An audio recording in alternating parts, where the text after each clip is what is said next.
Салам достор, байланышта Санчо Бей каналы. Акыркы тасманын алдындагы калтырылган ойлордун көпчүлүгү сүйүү тууралуу тасма чыгар деп суранышыптыр. Андыктан көпчүлүккө баш ийип бүгүн 2010 жылы чыккан Убада аттуу тасманы көрөбүз. Өмүрлөрү бактылуулукта өтүп жаткан каармандарыбыздын унаа кырсыктан кийин тагдырлары толугу менен талкаланат. Анда эмесе даяр болуп калсаңыздар бүгүн сүйүүнүн маселесин чечели.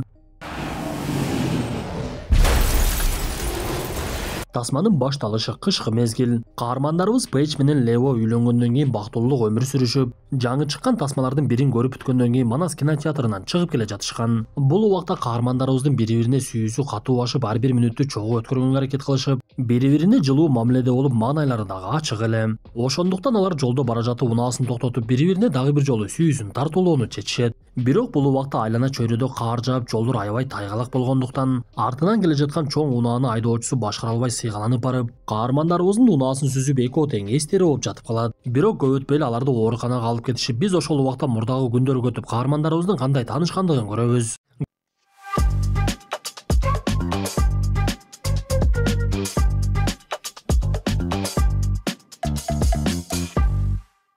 Көрсө Лео Пейджди кезекте туруп байкап калып, дароо эле анын жагымдуу жүздөрү каарманыбызга жагып, Пейдждин артынан барып ал унаага түшөйүн деген мезгилде таанышканга жетишет. Анда Пейджге дагы Леонун пейили жактыбай тур, аны менен сүйлөшүүгө каршы болгон жок. Ошол күндөн кийин эки каарманыбыз бири-бирине жагымдуу күндөрдү тартуулап, кыз-жигит болуп жүрүшүп, арадан көп убакытты өткөрбөй эле үйлөнүүгө дагы жетишишти.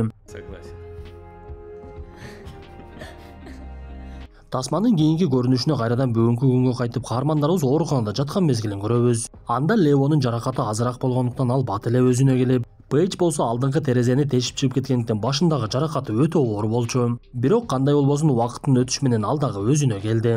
Өкүнүчтүүсү Пейдж өзүнө келип абалы жакшыра баштагандыгы менен мээсиндеги жаракатынын айынан артындагы 4 жылын толугу менен унутуп калыптыр. Ошондуктан ал Леону дагы эстей албай, сиз менин дарыгеримсизбиз, Лео эмне кылышын билбей калды.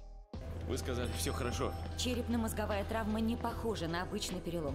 Анда дарыгер Леону соротуп, бардыгы жакшы болот, бул нерсе убактылуу. Сиз келинчегиңизди мурдагы жашоого кайтарсаңыз, окуялар же болбосо буюмдар анын эсине келтирет. Көп эле кабатыр алуунун кереги жок деп Леого күч кубат берип, бирок Лео үчүн сүйүктүүсү аны унутуп калгандыгы өтө эле оор болуп жатты. Анткени каарманыбыз Пейджге аялындай мамиле кылса, Пейдж такыр эле тескери болуп, 4 жыл мурдагы гана күндөрүн эстеп, мен юристикке окуп жаткандыгымды билемин. Анан дагы Джереми деген балага турмушка чыкканга даярданып жатканмын, сиз болсо такыр эсимде жоксуз. Деги юристтик окуумду аягына чыгарганмынбы десе, Лео ага жооп берип, жок, окууңду таштап койгонсуң. Азыр кол өнөрчүлүк менен алексиң, анткени бул кесип сага аябай жагат. Экөөбүз болсо бири-бирибизди катуу жакшы көрөбүз десе, Пейдж такыр эле ишенгиси келген жок. Ошондой күндөрдүн биринде Пейдж ата-энесин дагы ооруканага чакырыптыр. Кызыгы Пейдждин ата-энеси күйөө баласын тааныбайт экен. Ошондуктан алар Леого жини келип, биз эмне үчүн кызыбыздын ооруканада жаткандыгын эми билдик. Пейдж болсо сизди тааныбаймын деп жатат, сиз жөн эле биздин кызыбызды алдабай эле турасызбы? Кыскасы, биз кызыбызды үйүбүзгө алып кетебиз деп ооруканада бир аз ызы чуу дагы чыгып кетти.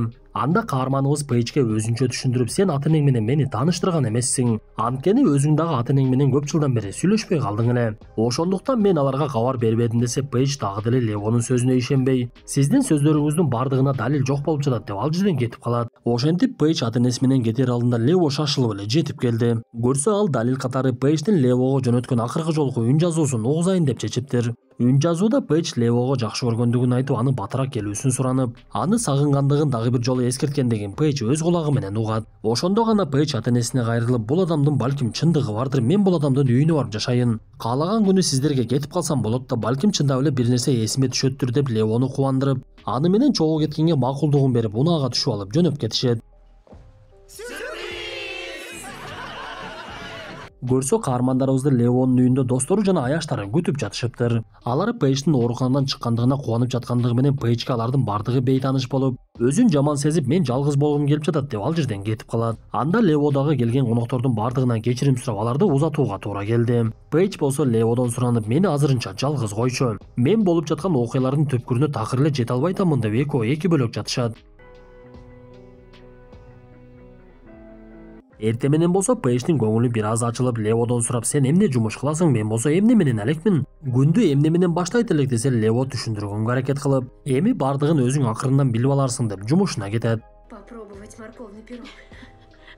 Жить где хорошо твоим. Пейдж бул убакта үйүндө Лео экөө үйлөнгөн күнүндөгү видео тасманы көрүп, андан соң көчөгө чыгып шаардагы эсинен чыккандыктан адашып кетет. Анда Пейдж эмне кылышын билбей, Леонун байланыш сандарын билбегендиктен апасына коңгуроо кылып, бир канча убакыттан кийин гана жаңы кийимдерди алып алып үйүнө келди. Анда Лео Пейджден кабатыр алгандыгын айтып, анын кайда жүргөндүгүн сураса, Пейдж жоголуп кеткендигин айтып, анан дагы апамдар бизди үйүнө чайга чакырды деп айтат. Анда Лео чакыруудан баш тартпай, Пейдждин ата-энесинин үйүнө барып алардын аябай бай экендигин көрдү. Анан дагы Пейдждин сиңдиси Гвен менен таанышып, Гвен жакында турмушка чыга турган бажасы Брайан менен дагы таанышат. Анда Пейдждин ата-энеси Леонун кылган жумушун угуп, аны эмнегедир тоготпогондой болушуп, бирок мылжыйып күлүшүп сыртынан эчтекени билдирбегенге аракет кылышты. Мындан соң алар кичинекей кезинен эс алып жүргөн ашканалардын бирине барышып, ал жактан эски тааныштарына жолугуп, Пейдж бирге окуган курбу кыздарына Леону тааныштырат. Андан соң ал жерге Джереминин дагы келгендигин көрөбүз. Пейдж болсо аны көрүп өзүн аябай эле башкача сезип, 4 жыл мурдагы гана күндөрү эсинде болгондуктан Джеремини жакшы көргөндүгү дароо эле байкалат. Анткени Пейдж мурда Джеремиге турмушка чыга турган болуп, бирок аны менен мамилеси үзүлгөн кези эсинде жок болчу. Бул сүрөттү көрүп турган Лео болсо Пейджди аябай эле кызганып кетти окшойт. Ал эле эмес, Пейдж эски тааныштарын көргөндө каарманыбызга көңүл дагы бурбай, өзүн жалгыз сезген Лео кесиптештеринин бири Лилиге жумуш учурунда даттана баштайт. Лео өз сөзүндө: "Мен Пейджди курбуларына жолукканда такыр эле тааныбай калдым. Анткени ал эркелеп чоңойгон байдын кызына айланып кетти.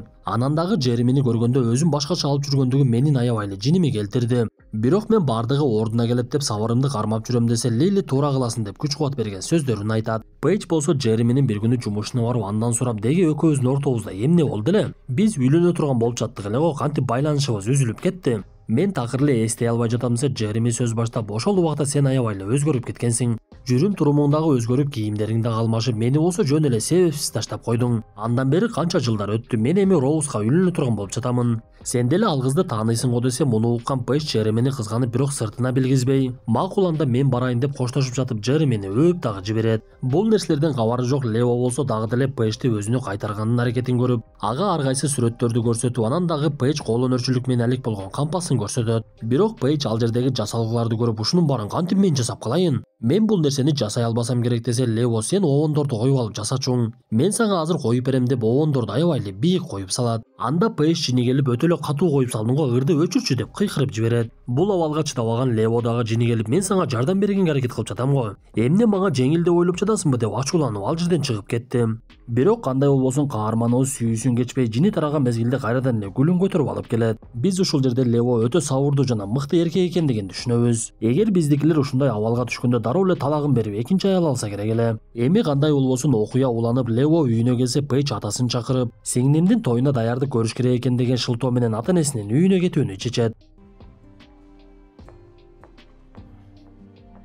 Ошондо гана каарманыбыз сүйбөгөнгө сүйкөнүп кетем деген адамды эмне кылса дагы кармай албайт экендигин түшүндү. Лео бул жолу башка чечимге келип, Пейдждин жүрөгүн дагы бир жолу багындырам деп мерчемдеп, саркеч кийимдерин кийип алып, кесиптеши Лили менен кеңешип, тойдон алдын болуп жаткан Пейдждин үйүндөгү отурушка катышуу үчүн барат. Бул убакта Пейдж чачынын түсүн өзгөртүп, башкача кыз болуп калган болчу. Анда Лео аны көргөндүгүнө кубангандыгын айтып, өзүнүн сунушун түшүндүрө баштады. "Сен буга чейинки экөөбүздүн таанышкан күндөрүбүздү эстей албай жатасың, бирок ошол мезгилде өтө бактылуу элең. Мен сага ошол бактылуулук күндөрүңдү дагы бир жолу тартуулагым келет, ошондуктан сунушума макулдугуңду бер. Мени менен жолугушууга чыгууга даярсыңбы" десе, Пейдж ал жерге конок болуп келген Джеремини бир карап, бирок ал башка кызга үйлөнөрүн түшүнүп, каарманыбызга макулдугун берет. Анда алар кечинде көрүшүп, биринчи жолукканда кандай эс алса, Лео ошол нерселердин бардыгын кайталап, Пейджге бул нерсенин бардыгы биринчи жолудай болуп, эки каарманыбыз бактылуулук мүнөттөрдү өткөрө башташат. Лео бир мезгилде унаасы менен көлдүн жээгине барып, Пейджге айтып, "Биз ай сайын ушул көлгө түшөбүз деп бири-бирибизге убада бергенбиз. Мына бул айдын дагы убактысы келип калды" деп суунун муздак экендигине карабай көлгө түшүшөт. Ошентип алардын ортосунда бир аз болсо дагы байланыш пайда болуп, маселенин оорураак түрүнө өтө башташты. Бир кезде Лео Пейджди үйүнө жеткирип, "Мен сени жакшы көрөмүн" деп Пейджге айтса, Пейдж эмне дешин билбей, "Мен үйгө киришим керек" деп эле кетип калат. Бул окуялардан көп өтпөй эле Гвендин турмушка чыгуу тою башталып, ал жерге келген Лео чакырылбаган коноктой болуп өзүн аябай эле жаман сезди. Анткени ага эч ким көңүл бурбай жада калса, Пейдж дагы анын жанына келген дагы жок. Ошондуктан каарманыбыз бир чекеде өзү менен өзү эле олтуруп калат. Бир мезгилде анын жанына Джереми келсе, каарманыбыз ачуусун Джеремиден чыгара баштайт. Анда Джереми дагы жөн калбай сенин аялың жакында эле менин кеңсеме келди, анан дагы мени кучактап өптү. Сен болсо анын жада калса эсинде дагы жоксуң десе каарманыбыз жинигерип эле Джеремини бастырып жиберет. Бул окуяга күбө болгон Пейдж Левого ачууланып, Левонун дагы катуу жини келип, мен болушунча аракет кылдым, сен тараптан болсо эч кандай кыймыл деле болгон жок. Демек менин аракетимден майнап чыкпай сүйбөгөнгө сүйкөнүп эмне кыламын? Мен аябай эле чарчап кеттим Пейдж, бирок сенин жаныңдан дагы деле кетким келбей жатат. Ошентсе дагы сени тынч коеюн деп ал жерден кетет. Мындан соң Лево жумушуна барып адаттагыдай эле Лили менен болуп өткөн окуялар жөнүндө сүйлөшүп, гитарасын чертип мен бул жолу сүйүктүмдү кайтара албадым деп көзүнөн жаш дагы агып кетти. Эми кандай болбосун өмүр уланып, Лево жалгыздык жашоого аттанып, Пейдж буга чейин жумушун аткарган кампасын тазалап, кээ бир учурда таштанды ыргытканы чыккан мезгилде фигурасындагы мактанып жатты. Ушундай күндөрдүн биринде Пейдж дүкөндөрдүн биринен эски курбусу Даянаны көрүп калат. Анда Даяна Пейджди көргөндүгүнөн тартынчаса, Пейдж эчтекени билбегендиктен аны менен баарлашууга аракет кылып, жылмайып сүйлөй баштаган мезгилде Даяна Пейджден кечирим сурап баштайт. Көрсө Пейдждин атасы ушул курбу кызы Даяна менен ойноштук кылып, Пейдж бул тууралуу билип калгандан кийин курбу кызы менен дагы мамилени үзүп үйүнөн кетип калган экен. Ошондо гана каарманыбыз Лево буга чейин сен үй бүлөң менен мамиле кылбайт болчуң деген сөзүнө ишенди окшойт. Ошондуктан Пейдж сиңдисине капа болуп, андан соң түз эле апасына барып, силер мага эмне үчүн чындыкты айтпадыңар, мени үй бүлөгө кайтарыш үчүн жалгандан баштапсыңар да. Анан дагы мындай окуя болуптур, сиз эмне үчүн дагы деле атам менен жашап жатасыз? Кантип менин курбум менен ойноштук кылгандыгына чыдадыңыз десе, апасы сөзүн баштап, кызым, мен сени катуу жакшы көрөм, ошондуктан сени дагы бир жолу жоготуп алууну каалабадым. Бул окуяны билгенде атаң менен мен деле мамилени үзөйүн деп жатканмын. Бирок бир мезгилде үйдө жалгыз калып, силердин кичинекей кезиңердеги сүрөттөрдү көрүп, атаң мага өмүр бою жакшылык кылып келди, бир жолу адашкандыгы үчүн аны кантип кечип жиберем деп ойлондум. Ошондуктан атаңдын кылыгын кечирген болчумун, сен болсо бул нерсеге чыдай албай бардык нерсени таштап кетип калгансың. Сага чындыкты айтпагандыгыбыз үчүн кечирип кой кызым деп апасы дагы көзүнө жаш алды. Бул окуядан кийин Пейдж Левого келип андан сурап, сен чындыкты айтчы, атам менен болгон окуяны биле белең десе, Лево ооба деп жооп берип, анда эмнеге мага айтпадың десе, Лево, мен бул нерсени айткым келген, бирок айтууга оозум барбады. Анткени бул нерсе менен сени өзүмө кайтарууну каалабадым. Анткени жашоо өзүнүн агымы менен кете берүүсүн чечтим. Эгер экөөбүз бирге болушубуз маңдайыбызга жазылган болсо, бир күнү жолугаарбыз. Ошондуктан сага эч кандай таарынычым жок десе, бул ойлорду Пейдж дагы туура көрүп, көп ойлонуп акыр аягы атасына жолугуп аны кечиргендигин айтат. Ошентип бардыгы өзүнүн нугуна түшө баштап, Пейдж бул жолу үйдөн уруш талашы жок эле жакшы маанайда кетип, ижарага батир алып өзүнчө шаарда жашап калат. Убакыттын өтүшү менен Пейдждин көңүлү кайрадан колөнөрчүлүккө тарта баштайт. Ал мурдагыдай эстеликтерди жасап, кээ бир учурда Лево эсине дагы түшүп кетип жатты. Ошондой күндөрдүн биринде кышкы мезгилде эки каарманыбыз жолдо жолугушуп калышат. Алар баарлашып жакшы сөздөрдү сүйлөп, Пейдж каарманыбызга кайрадан тартыла баштагандыгын байкайбыз. Бирок Пейдж дагы деле эсине эчтеке келе экендигин айтып, бирок чогуу тамактанууну сунуштап, бир мезгилде үй бүлө болуп жүргөн кезде чогуу барып жүргөн ашканага барууну чечишет. Биз аягында берилген маалыматтан тасма болгон окуядан алынгандыгын түшүнөбүз. Көрсө каармандарыбыз кайрадан баш кошушуп, бактылуу үй бүлө куруп, эки балалуу болушуп, бирок Пейдждин эсине дагы деле мурдагы күндөрү түшпөптүр. Эми кандай болбосун достор, тасмабыз аягына чыкты. Тасма жакса мыкты белгисин басып, оюңуздарды сөзсүз калтыра кетиңиздер. Анда эмесе кийинки тасмадан жолугушканча ден соолукту жакшы карап, ар кимибиз өзүбүздүн сүйгөнүбүз менен өмүрүбүздү биргеликте өткөрөлү.